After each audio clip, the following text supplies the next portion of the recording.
va ouvrir nos Bibles dans le psaume 39.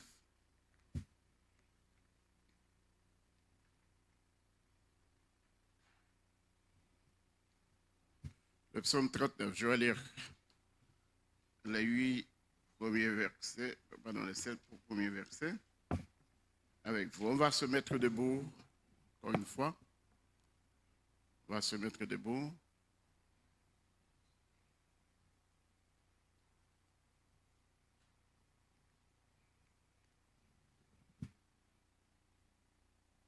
Je disais, je verrai sur mes voies de peur de pécher.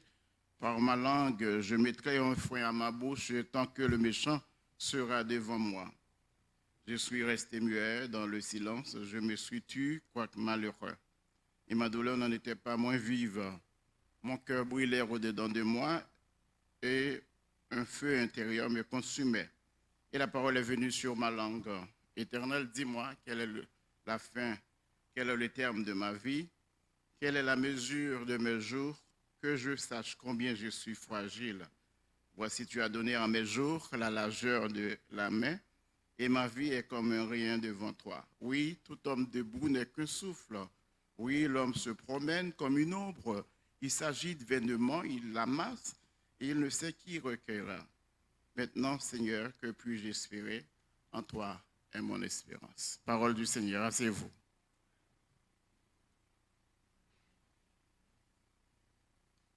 Tout homme debout n'est qu'un souffle. Deuxième volet. Tout homme debout n'est qu'un souffle. On a dit hier que ce psaume fut écrit par David dans un contexte de réflexion sur la durée de la vie de l'homme sur terre. David a écrit ce psaume dans un contexte de la vie de l'homme en général parce qu'il ne faisait pas expressément référence, bien sûr, à sa vie, mais à la vie de l'homme en général sur terre. On va voir aujourd'hui que David, dans sa réflexion ou dans ses questions, son questionnement à Dieu,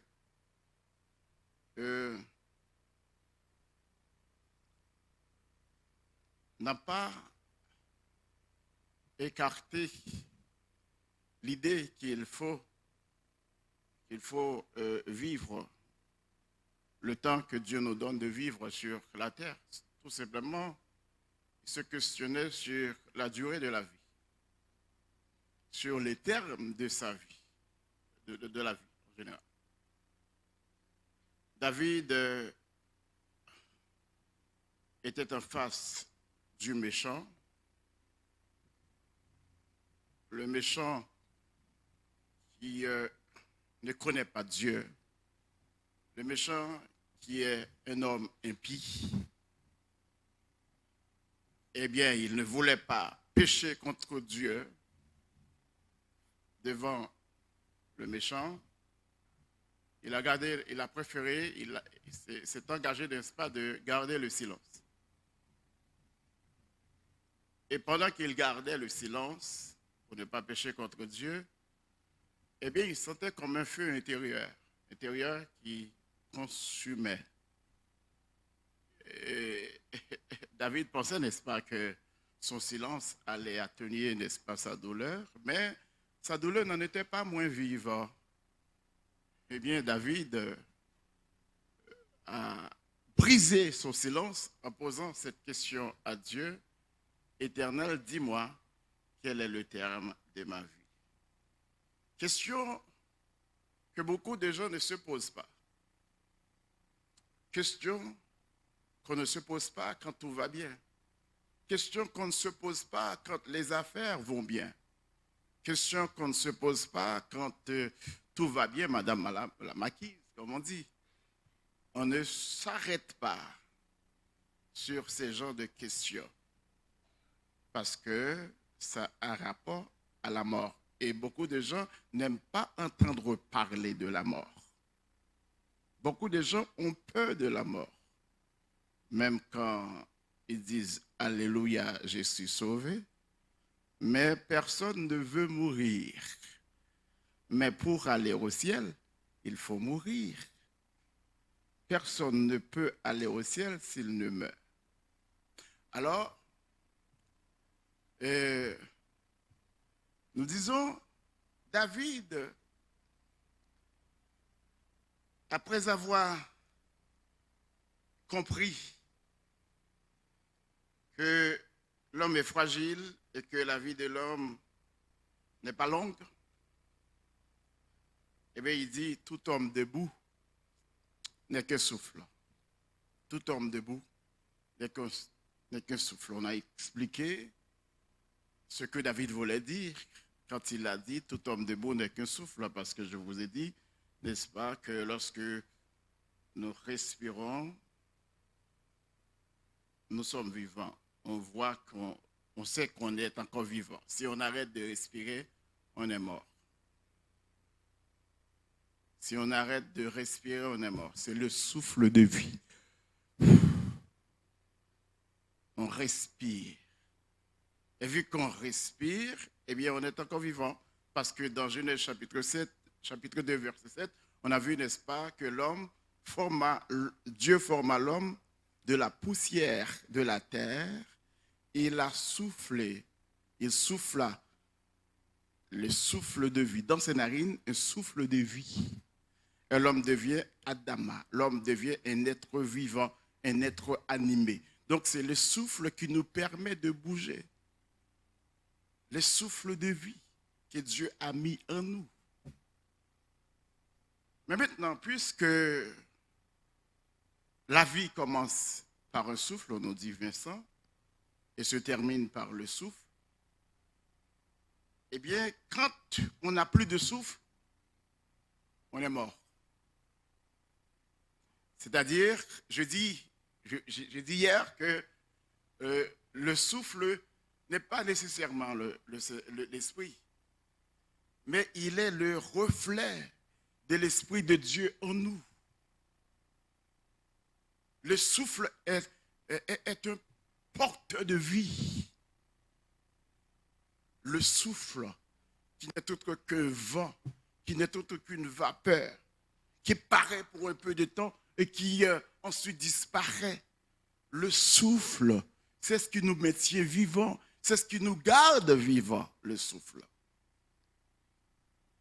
Mais beaucoup de gens ne comprennent pas cela. Et puisqu'ils ne comprennent pas cela, eh bien, ils vivent comme bon leur semble, sans tenir compte, n'est-ce pas, de l'existence de Dieu, sans tenir compte de rien. Eh bien, ils vivent comme bon leur semble. Et bien, David a dit non, il faut réfléchir. Comme Moïse qui l'a dit dans le psaume 90, les jours de l'homme sont limités. Les jours de l'homme sont de 70 ans. Et pour les plus robustes, à 80 ans. L'orgueil qu'ils en tirent n'est que peine et misère. Eh bien, puisque Moïse l'a dit, et puis il va dire, Seigneur, enseigne-nous à bien compter nos jours, afin que nous appliquions notre cœur à la sagesse. Et David était en train de réfléchir sur la durée de la vie, sur la fragilité de l'homme. Il a dit, voici, tu as donné à mes jours la largeur de la main. Et ma vie est comme un rien devant toi. Tout homme debout n'est que souffle. Et puis, David va citer 3 actions en rapport à la vanité de l'homme. Il se promène comme une ombre. Il s'agite vainement. Il amasse et il ne sait qui recueillera. Voilà la vanité de l'homme sur terre. Il se promène comme une ombre. Nous avons dit, n'est-ce pas, que l'ombre est irréelle. Essayer de rattraper notre ombre, on ne peut pas, parce qu'elle est irréelle. C'est le néant. C'est un rien. Ça n'existe pas. Et David va dire, il se promène comme une ombre. Il s'agite vainement. Il amasse et ne sait qui recueillera. Je vais vite ces trois actions hier. Mais maintenant, essayons de comprendre que David n'a pas fait ses réflexions dans une dimension pessimiste. Parce que on a vu, n'est-ce pas, qu'il a dit au verset 8, « Maintenant, ô Dieu, que puis-je espérer ?» Et puis il va répondre en disant, « En toi est mon espérance. » Mais David savait, n'est-ce pas, pertinemment qu'il y a une espérance en Dieu. Une espérance qui attend ceux qui se confient en Dieu. David n'était pas tout à fait pessimiste. Pourquoi? Parce que David était un homme riche. David était un homme riche. Un homme riche. Il réfléchissait par rapport à ce qui attend l'homme à la fin. Il réfléchissait par rapport à ce que fait l'homme qui n'est rien sur terre. Parce que vous savez, il y a des gens qui ne connaissent pas Dieu et qui ne se rendent pas compte de cela. C'est pour cela, n'est-ce pas, que David parle du méchant. Il dit, je disais, je verrai sur mes voies, de peur de pécher par ma langue, je mettrai un foin à ma bouche tant que le méchant sera devant moi.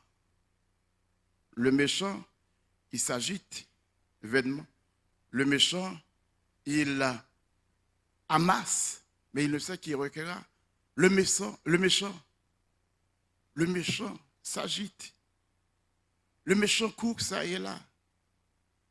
Au moins nous, les chrétiens, quand nous courons ça et là, ce qui est important, je parle de l'attitude du croyant par rapport à cela, du chrétien par rapport à cela.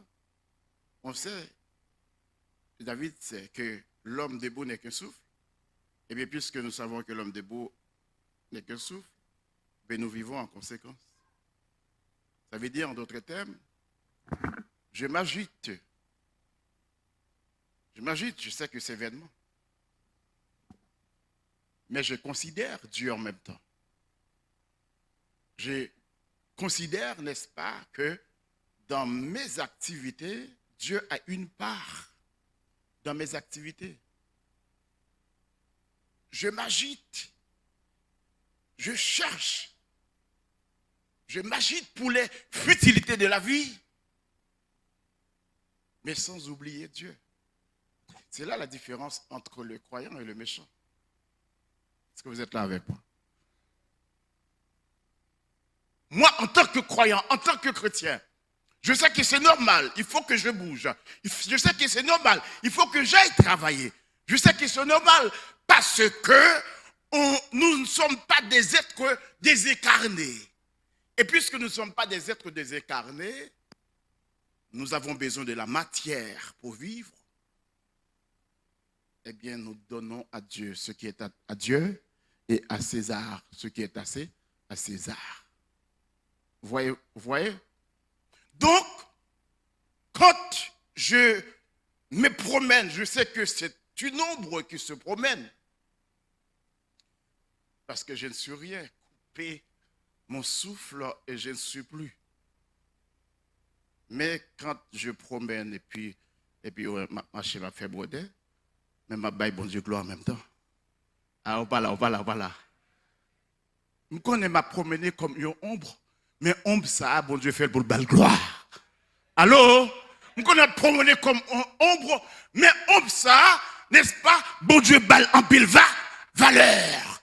Lorsqu'on connaît bon Dieu bon en pile valeur, attendez? Non, bon Dieu, bien valeur. Ou pas de valeur en tant que méchant. Ou pas de valeur parce qu'on pas de espérance. Mais leur non, bon Dieu, ou bien en pile valeur à ses yeux parce qu'on sont petits, bon Dieu. Je me promets. Si on dit, comment figure fouet, malgré le problème, m'a dit, c'est grâce, bon Dieu. Allô? Si on dit, comment ce temps fait camper là, la diriger, la dit, c'est grâce, bon? C'est grâce. Bon Dieu, je me promène comme une ombre, mais c'est la grâce de Dieu qui me garde vivant, qui me fait ce que je suis. Si ça m'y c'est grâce à bon.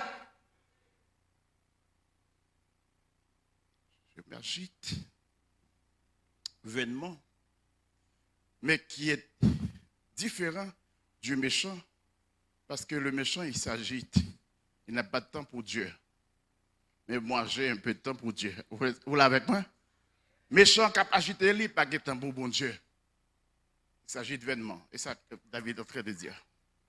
Il s'agit de vainement. Et David savait que lui aussi s'agit de vainement. Mais il y a une différence entre lui et le méchant. Est-ce que vous l'avez avec moi? Méchant a agité le vainement, l'aile mourir, il pas gagné. Voilà. Mais moi, je agité ces événements, même si, n'est-ce pas, je agité, je étudié, j'ai un diplôme, je parlé ça et là, je cherché si c'est là, et je fais toute activité mieux. Mais cette activité mieux, qui est temps pour bon Dieu tout. Vous l'avez avec moi? Est-ce que là? Cela veut dire que je ne pas agiter mes événements dans tout parce que je suis esprit, parce que je suis attaché à Dieu. Parce que ma connexion avec Jésus, et puisque ma connexion avec Jésus, même quand m'a agité événement en tant que l'homme, mais il n'est pas tout à fait vrai parce que je suis connecté à bon Dieu. Je bon Dieu ça qui pour lire.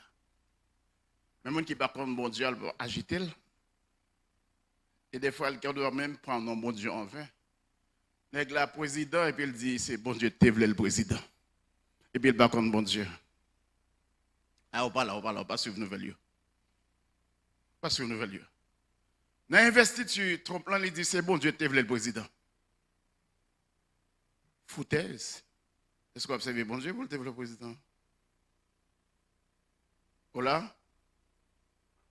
Ben, bon Dieu fait soleil levé sur le juste et sur l'injuste. Il fait soleil, la pluie tomber dans la cour. Je sais comme cour dans la cour. Voilà. Ce n'est pas expressement Dieu qui met au là. Ce n'est pas même mon bénédiction, parce que pas même mon bénédiction pour le monde là. Il arrive que tu as bouleversé le monde là. Est-ce que là, voilà? Pourquoi même arrive que tu as bouleversé le monde là? Nous même nous nous bouleversé là, oui. Nous même nous nous atteignons là. Oui. Allô? Allô, là même? Oh. Regarde, on cause.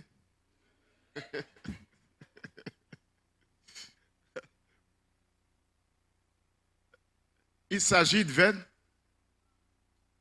C'est mieux 78 à 80 ans. Je vais le chiter à côté. Pour me jouir, il reste vie, moi. Vous l'avez? Parce que je ne sais pas comment traiter pour moi encore. Tout le temps de boulet qui souffle. Demain, je vais l'autre aller. Prends un petit temps, passer un petit temps avec femme, etc. Retirer stress, ça. On a tout cas 2-3 jours là, moi, nèg la m'pa connaît toute fauché vieux parti. Et puis toute fille nèg la blême. Hey, pour qui ça tout trahit ça yo? Il s'agit vainement. Il s'agit de vainement. Parce qu'elle par contre bon, Par contre, bon Dieu. Il dit, il amasse, il ne sait qui recueillera. On amasse de biens, on amasse des richesses. Ce monsieur-là, il a beaucoup de biens, il a beaucoup de richesses. Mais il n'y aura pas le temps de jouir ses richesses. Parce que il avait limité, donc alors c'est sous lui lié là, oui. 70 ans et puis pour les plus robustes, 80 ans. On ne sait pas, il ne sait pas. Mais ça te passait avec des gars. Il oublie que son petit souffle qui a bougé. Il oublie que l'homme de bonnet qui souffle. Mais il a cherché fait, ramasser. Il a agité pour gagner renommée. Il a agité au vêtement pour gagner renommée. Il a amassé des biens pour gagner, faire parler de eux. Où est l'autre là, n'est-ce pas? Il a gonflé le stomac. Il est l'homme le plus riche du monde. Il a gonflé le stomac. Et l'homme, c'est ça? Il est l'homme le plus riche du monde. Et puis il y a 12 femmes. Combien? 12 petites? Ben, il ne sait pas qui les recueillera. Il ne sait pas. Il amasse, mais il ne sait pas qui les recueillera. Hein? Il amasse. Mais il ne sait pas qui les recueillera. Mais maintenant, si nous regardons cela dans un contexte chrétien, quelle est l'attitude du chrétien face au bien? Quelle est l'attitude du chrétien face à la richesse? David était riche, je vous le dis. Il était riche. En tant comme riche, même archi-riche, David disait, l'homme amasse, il ne sait pas qui les recueillera. Il était en face du méchant. Vous êtes là avec moi? Il est en face du méchant. Le méchant amasse, il ne sait pas qui les recueillera. Mais lui, David, il sait que même quand il partira un jour, il a une espérance. Il sait que c'est en Dieu qu'il se confie. Et bien pour lui, perdre ses biens ne sert à rien. David n'avait pas de la peine à l'avance parce qu'il allait perdre ses biens. Parce que non seulement il a constaté, mais il s'est rendu compte, n'est-ce pas, que et le méchant et l'homme de Dieu, eh bien, ils amassent, mais ils ne savent pas qui les recueillera. Mais, et puisqu'on est chrétien, on n'accorde pas beaucoup d'importance au bien qu'on a. Et ça, c'est ça la différence. Est-ce qu'on l'a même? Est-ce que les chrétiens n'ont pas besoin de manger pour le manger? Est-ce que les chrétiens n'ont pas besoin de cob? Sinon, ils ont dit non, hypocrite. Ouais. Est-ce que les chrétiens n'ont pas de gain? Est-ce que les chrétiens n'ont pas de riches? Ah, trois monde qui disent, on va pas les riches, Au père, non. Pas aux pères pour riches. Mais maintenant, ce qui est important, c'est la richesse. Ce qui est important, c'est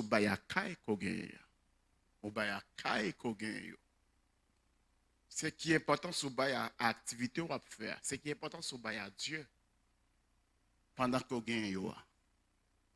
Est-ce que vous l'avez? Ce qui est important, c'est Dieu pendant qu'on gagne. Il y a des gens qui aiment bien, qui ne pas connaissent qui c'est bon, qui bon exister, si bon Dieu existait. Mais ou même qui chrétien, est-ce qu'on a le même comportement? Loin de là. David était riche. David n'avait rien contre le fait qu'on a des biens. David n'avait rien contre le fait qu'on a des diplômes. David n'avait rien contre le fait, n'est-ce pas, qu'on a une grande renommée parce qu'il était roi en Israël. Il avait une grande renommée. David n'avait aucun problème contre cela. Mais il réfléchissait. concernant le sort de l'homme sur terre, la durée de sa vie. Mais pour comprendre, n'est-ce pas, enfin, comprendre, me faire comprendre, vous faire comprendre que moi-même avec vous n'ont pas gagné, n'ont pas de même attitude avec méchants face à bien, bon Dieu, bah non. Sinon, David pas t'a dit, c'est la bénédiction de l'Éternel qui enrichit et il ne la fait suivre d'aucun chat. Est-ce que là avec moi? Regardez bien, sous chrétien, bon Dieu, pour gagner richesse, c'est bon Dieu qui bénit, attendez. Si bon Dieu bénit, en tant que chrétien, eh bien, on va bénir bon Dieu dans ce salbo-là. Ah, m'attendez. Bossa, m'attendez, bossa. Si bon Dieu bénit le bon bien, on va bénir bon Dieu dans ce salbo-là. Si bon Dieu bénit les bonnes richesses, on va servir bon Dieu avec richesse. Parce que bon Dieu voulait qu'on riche, bon Dieu voulait qu'on riche, bon Dieu voulait qu'on riche, bon Dieu n'a pas aucun problème avec le fait qu'on riche. Mais quelle est votre attitude face à la richesse que Dieu vous donne? Quelle est votre attitude face à la renommée que Dieu vous donne? Quelle est votre attitude face, n'est-ce pas, aux activités que vous faites? Autant que vous accordez à Dieu, autant que vous accordez à votre famille, quelle est votre attitude face au temps que Dieu vous donne? Et c'est là toute l'importance. C'est là. Écoutez, Paul dit dans Philippiens chapitre 3, je vais terminer. Dans Philippiens chapitre 3, Paul a énuméré tout ce qu'il avait. Paul, dans Philippiens chapitre 3, il a énuméré tout ce qu'il avait en termes de biens. Je l'ai pour vous.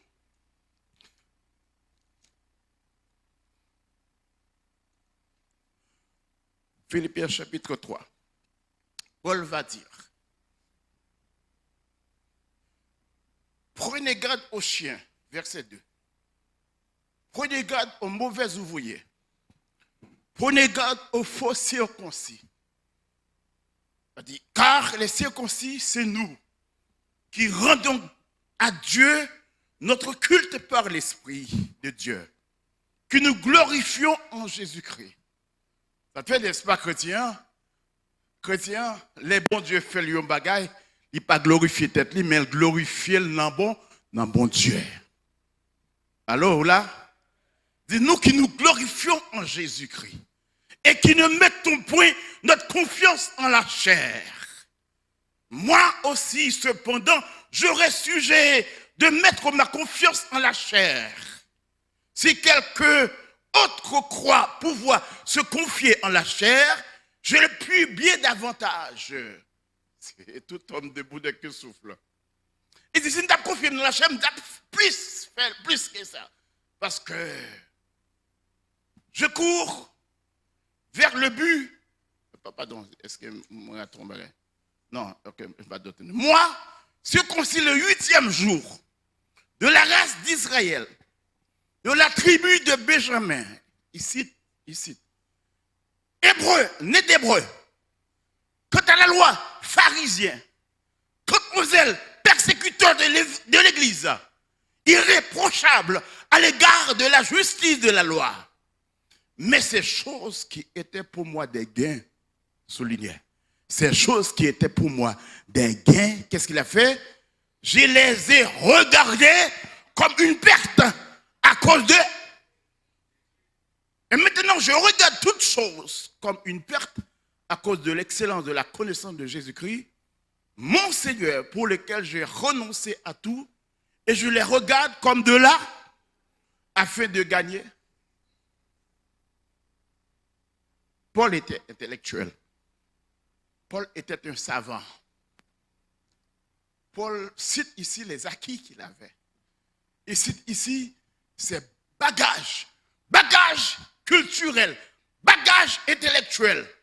Il les cite pour dire qu'il pourrait se glorifier Il est capable de dire moi-même. C'est-à-dire, moi, Paul. C'est-à-dire bien, dans Jésus, tout orgueil est tombé dans les. Non, dans Jésus, tout ego est tombé dans les. Leur vraiment dans Jésus, tout ego est tombé. Ça te fait dire, soit glorifié seulement dans Jésus, parce que sous son aujourd'hui, c'est Jésus qui faut il. Paul dit, me garder comme une perte. Tout ça, on gagne, tout bagage ça. Toutes les autres choses, c'est-à-dire tout bien qu'elle t'a gagné, les garder comme de la boue, à cause de l'excellence de Christ pour le gagner Christ. Maintenant, ça, Paul voulait dire. Paul te gagne bien, pas vrai? Paul te gagne tout bagage ça. Tout bagage ça, te gagne. Mais il considère comme une perte, il considère comme la boue. Je vous pose la question. Est-ce que Paul, en disant cela, il n'est pas encore intellectuel? Oui, il y a quelqu'un qui n'est pas fait dessus. Là, il considère ça comme de la boue. Est-ce qu'il n'est pas encore intellectuel? Est-ce qu'il n'est pas encore hébreu? Est-ce qu'il n'est pas encore juif? Est-ce qu'il n'est pas encore circoncis? Ça veut dire que, en d'autres termes, bagay sa yo, Paul pas de bayo valeur. Bagay sa yo, Paul pas de considérer yo. Paul pas de considérer son intellectuel, et puis pour le tap dit, m'ba camarade tel. Est-ce que vous avec moi? Paul pas considérer ça yo, pour le tap dit, moi-même, moi pas n'importe qui. Paul pas de considérer ça yo, pour le tap dit, moi-même m'a glorifié parce que moi son gros chabrak. Paul pas de considérer ça yo. Au contraire, il dit considère comme une bête, comme la boue. Pourquoi? Parce que pour le cas gagner Christ. Là, non, Jésus, bien qu'on gagne yo, ou pas considérer comme rien. On va dire amen. En d'autres termes, si bon Dieu bon vieux qu'il pour être, dis le merci dans deux. Pas fait qu'elle a passé sous bon Dieu. Pas fait qu'elle a passé avant bon Dieu. Pas fait bien passer avant bon. Pas fait renommé à passer avant bon. Pas fait, n'est-ce pas, gain ou gain. Pas fait, n'est-ce pas, tout ce qu'on gagne, passer avant mon Dieu. Pas fait fierté la passer avant mon Dieu. Pas fait personne passer avant mon Dieu. Les bons dieux doux servir avec simplicité, servir avec simplicité, parce que tout homme debout n'est que souffle. Mettez vieux tête sous, habillez vieux tête. Tout ça me fait, c'est pour me bailler bon Dieu gloire. Ma baille bon Dieu gloire dans la façon de m'habiller. Ma baille bon Dieu gloire dans la façon de me coiffer. Ma baille bon Dieu gloire dans la façon de marcher. Ma baille bon Dieu gloire, même si je ne vais pas chez Brodin, c'est bon Dieu ma baille gloire. Parce que tout homme debout n'est que souffle. Fait Paul et David dit, maintenant que puis-je espérer? Verset 8. Que puis-je espérer? L'espérance est l'une des trois vertus théologales que nous retrouvons regroupées dans 1 Corinthiens chapitre 13. David dit ici, l'une des trois vertus théologales, l'espérance qui n'est autre qu'une attente confiante d'un bien que l'on désire. Donc, on désire un bien. On l'attend avec confiance. On l'attend. Mais ce bien est bien supérieur à ce que je ramasse. Ce bien est bien supérieur pour les choses auxquelles je m'agite. Ce bien est bien supérieur à ma démarche, à ma cadence. Ce bien est plus supérieur à ma fierté. Ce bien est plus supérieur à ma personne. Ce bien est bien plus supérieur à ce que je suis.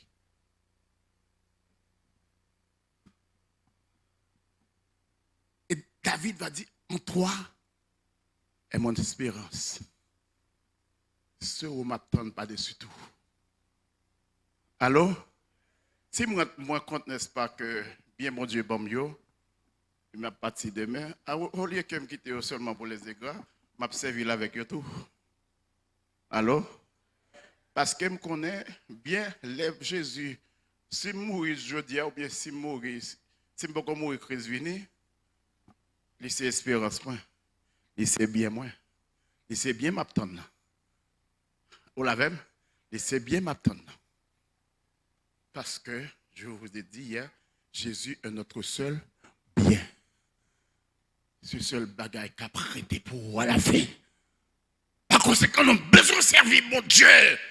Pendant que nous avons petit souffle là. Nous avons besoin de temps nous pour mon Dieu. Pendant que nous avons petit souffle là. Nous avons besoin de bon Dieu importance au-delà des biens que nous possédons, au-delà de richesses que nous avons gagnées, au-delà de renommée que nous avons gagnées, au-delà de tout ce que nous avons possédé. Bon Dieu est passé avant. Parce que après tout, c'est seul Jésus qui a prêté pour en toi est mon espérance. David est riche. Il connaît pas d'empathie avec richesse. Voilà. Mais elle t'a servi, bon Dieu, avec richesse. Alors, on va connaître l'histoire. David a bâti le plan. David a plus bien, plus dons, plus bagages que tout le monde. Il était riche. Et puis David boit le camp et il dit Dieu, ça nous offre yo vini de où? Nous t'offrons ce que nous avons reçu de toi. Ce que là, ça nous barre yo vini de où? Parce que c'est la bénédiction de l'Éternel qui enrit. Et il l'a fait sur d'aucun chat. Ça nous barre yo vini de où? Bon Dieu, bon job dans Montréal, servi bon Dieu avec job là dedans. Allô? Bon Dieu, il faut venir à Montréal, l'espoir qu'à travail, servi bon Dieu avec job. Pas mépriser bon Dieu par rapport à ça qu'elle bon là, parce que demain, si vous mourrez, perdu toute façon de quitter. Vous ne pouvez pas mettre dans ce qu'elle là pour. Vous ne pouvez pas mettre dans ce qu'elle là pour. Non. Allô? Bon, il y a des gens qui étaient toujours pour te mettre dans ce qu'elle là, pour te mettre bien dans ce qu'elle là. Il y a des gens qui étaient derrière, il faut continuer à vivre. Allô? Il va mettre tout bien ça dans ce qu'elle là.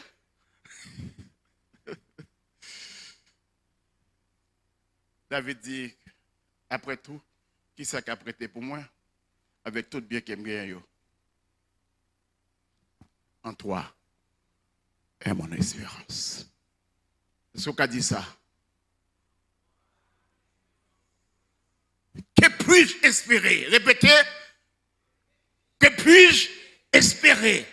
En toi est mon espérance. David dit maintenant, oui.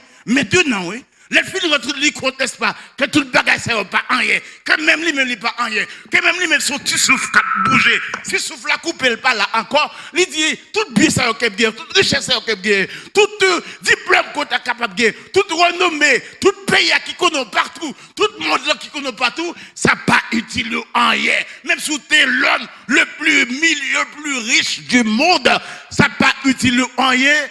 Tu souffles. Pas rien. Tu connais qui est mort récemment?